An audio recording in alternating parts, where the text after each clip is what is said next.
AM News Hour with Clay Gordon and Kristen Hosfeld. It's 6 degrees Wednesday, December 11th, 2013. The 7 a.m. News Hour starts now without Clay's mustache. And Kristen Hosfeld, my co-anchor there, both gone this morning. Well, good morning, man. I'm Clay Gordon. Kristen Hosfeld has the morning off, like I just mentioned. Here's what we have for you today. Maine State Police and the Penobscot County Sheriffs responded to a home in Levant last night. Police say a call came in after a dispute. Plus, a Bangor woman charged with killing her husband 2 years ago made a court appearance yesterday.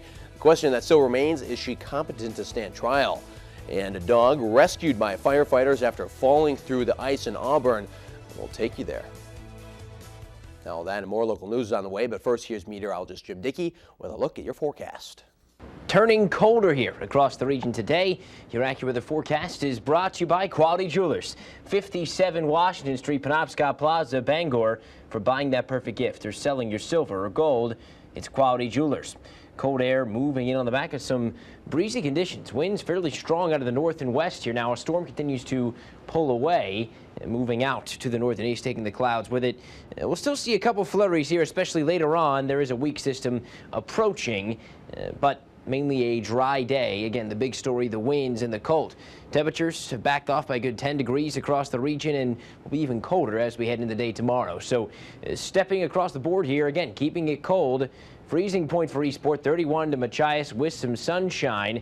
30, Bar Harbor, Ellsworth, into Belfast, mix of clouds and sun, a stray flurry, not out of the question. Upper 20s for Skowhegan and Waterville with some flurries likely, especially later on in the day. Flurries for Dexter and Pittsfield in the 20s, 25. Cloudy skies into Lincoln. Keep flurries in place in Greenville. Millinocket at 24, 24 with flurries into Dover, Foxcroft. A couple flurries here in Bangor as well, 27. The daytime high again a good deal colder than we've been. Some gusty winds, especially through the first half of the day as well. Into the overnight, quite cold here, down to 5 as skies clear out a bit, allowing those temps to really fall off. And again, still a few stray flurries in the area. Your marine forecast, a small craft advisory is in effect through tomorrow morning. Winds streaming out of the northwest, 20 to 25 knots, gusts as high as 30 knots through the day. That will bring waves to 5 to 8 feet. And now with the snow departing, though, visibility here generally unrestricted. Step on through your exclusive AccuWeather 5-day forecast Thursday. Frigid. Frigid for the most part, headed forward here. Lots of cold thermometers out there. 14 on Thursday over 4, 22 over 0 on Friday. Into Saturday, skies cloud up. We keep it cold at 14, sets the stage for potential significant snow event on Sunday. Cold and windy behind that system Monday. Thank you, Jim. A standoff in Levant called the Penobscot County Sheriff's Office and the Maine State Police to an area home last night. Now, details are scarce. However, authorities were on the Mudgett Road near house number 546. An officer says a call was made for some sort of dispute. A resident says authorities were on scene around 9 o'clock. Officers attempted to make contact with the man via bullhorn. However, it's uncertain whether the man was inside the home further down the road or traveling by foot. There's no word on whether a weapon was involved in the standoff. Police blocked access to that road. More officers have been called to the scene for a search throughout the night. And of course, we'll bring you the latest details as soon as they become available to us. An Orono police affidavit is shedding more light on a Sunday stabbing that left one man seriously injured and another charged with attempted murder, particularly the relationship between the suspect, 21-year-old Dorian Guerin, and his alleged victim. The 49-year-old that police say was stabbed at least 30 times in the face, head, and upper body, the live-in boyfriend of Guerin's mother. In fact, according to the report, while in an ambulance, Guerin uttered that he, quote, killed his stepfather. Guerin had apparently moved in with his mother and her boyfriend in their Park Street apartment 5 days earlier from a Skowhegan homeless shelter where he had been staying. Now, according to the report, Guerin's mother said Dorian had been acting erratically in the days and hours prior to the stabbing. In Dorian's police interview, he reportedly told officers the victim was going to attack him, but didn't explain why he had that impression. Dorian Guerin is still being held on $100,000 cash bail. The Bangor woman charged with murdering her husband over 2 years ago was in court Tuesday for a hearing to determine whether she's competent to stand trial. 50-year-old Roxanne Jeske is accused of beating and strangling her husband, 53-year-old Richard Jeske, in June of 2011 in their Ohio Street apartment. This latest hearing is the second go-around to determine her competency after a judge ruled she was in May.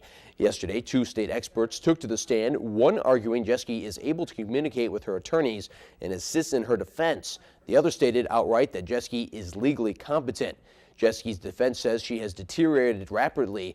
Their experts will testify later on today. If found competent, her trial should begin next week. Bangor police still trying to catch the individual or individuals responsible for a series of home burglaries. The break-ins happened late Sunday, early Monday on several streets off Ohio Street near the Thomas Hill Standpipe. 7 homes were hit. In 5 of those cases, residents were upstairs sleeping. Officers have some advice on staying safe. Take a look. Locking your doors even when you're home. I think some people are good about locking up when they go out, but they forget when they're in the house to lock the doors as well. Deadbolts often sit deeper into the door frame than a traditional door lock, so those can help. It's harder to force a door open. Good lighting outside your door would deter some crime because people don't want to be seen or they might get caught. Cash on a television were stolen in those cases. Now Sergeant Rumsey has another great piece of advice: installing a small door alarm like this one in your home. One piece goes on the door frame, the other on the door. You could find this and other devices like motion detectors in the home improvement aisle. Sergeant Rumsey says 2 of these alarms cost around $16. A Bridgewater man is in trouble this morning after authorities say he damaged power lines by shooting them with an AK-47. 59-year-old Christian Rotter faces a number of charges, including reckless conduct with a firearm and criminal mischief following an incident Monday morning. The Aroostook County Sheriff's Department says Rotter had a confrontation with 33-year-old James Peasley outside Rotter's home. Peasley allegedly threatened Rotter with a stun gun before Rotter fired 3 shots from the semi-automatic rifle into the air, and those are the shots that hit the power lines above, knocking out power. Peasley is charged with criminal threatening. Rotter remains at the Aroostook County Jail with a court appearance set for later today. The nation's newest federal judge has ties right back to Maine. Yesterday, the U.S. Senate confirmed President Obama's nomination of Patricia Millett to the U.S. Court of Appeals for the District of Columbia Circuit. Judge Millett was born to a Maine family in the town of Dexter. She's a distinguished Supreme Court litigator, having argued 32 cases before the High Court. Millett is one of the first confirmations to pass with a simple majority vote. Until recently, 60 votes were needed to break the filibuster of nominees. Well, it may be cold, but it's still not safe to go out on the ice. A lesson a dog learned the hard way overnight in Auburn. Firefighters worked desperately at 2 Tuesday morning to rescue a dog that fell through the ice on Taylor Pond. Here's video of the rescue from the Auburn Fire Department. By tracing tracks in the freshly fallen snow, firefighters found the dog in a hole about 200 feet from the shore. With water rescue equipment, they were able to get out on the water and use an inflatable boat, and the dog just barely alive. When we brought the dog ashore here, it was basically unconscious, hypothermic, not breathing very well. We were able to immediately wrap it up in blankets, get it into the back of a rescue unit, begin to rewarm it and administer oxygen to it. And our units actually took it over to an emergency vet clinic in Lewiston, where they were able to further the treatment of the animal. The chief says the dog is now doing well, but that everyone should take this as a lesson. Arming Maine forest rangers is a concept that's been discussed for years now, and for the first time it's actually gaining significant traction in our capital city. Andrew Scheinthal reports from the State House. Stairwells void of footsteps, halls empty of lawmakers. The State House is usually engulfed in sound, the scramble of lawmakers and staffers. Now in recess, it's behind these doors. That work is being done, and arming Maine's forest rangers is a top priority. You know, understanding their job and their interactions with the public better, as well as their enforcement capabilities, I feel that this is necessary. A 17-page report issued by a task force formed by the governor says the measure ought to pass. Public Safety Commissioner John Morris was on the panel. Forest rangers are placed in harm's way during the normal course of their duties, and that arming forest rangers would be appropriate. A bill, which first surfaced last session, will return in January. All they want to do is to be safe and to come home at night. If approved, there will be ammo, guns, and vests to purchase, none of which comes cheap, costing hundreds of thousands of dollars. There could be a potential impact on the state budget, and so my guess is we're going to probably look at an incremental process that will probably train these folks and give them the weapons over time. Lawmakers will return to the rotunda January 8th, and it appears at this point the votes are there to arm forest rangers. In Augusta, I'm Andrew Scheinthal for ABC 7 and Fox 22. And that task force, by the way, voted in favor of arming rangers 8-2.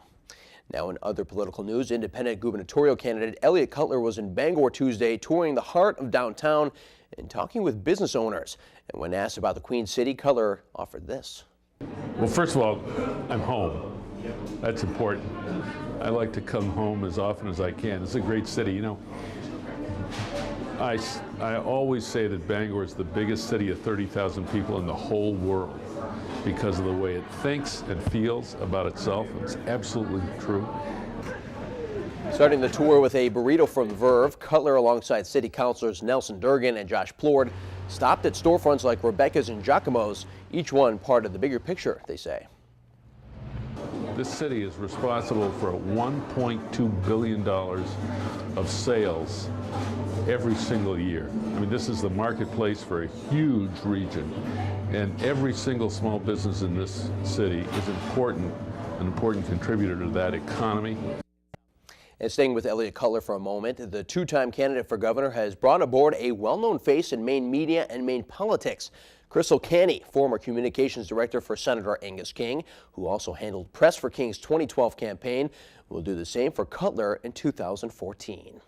Well, it's a really easy choice for me. I wanted to come home to Maine, and also, you know, the partisan bickering that I saw firsthand in Washington was to the detriment of the people. And this is a way to give back in the state of Maine. I really believe in Elliott Cutler.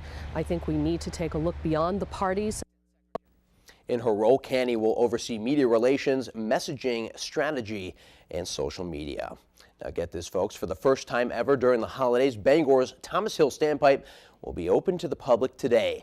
The Bangor Water District opens the standpipe for tours every quarter, and officials say they scheduled today's tour as a nice addition to area festivities. The standpipe will be open from 2 to 5 p.m., and Santa Claus will greet visitors who make the 100-stair climb all the way to the top.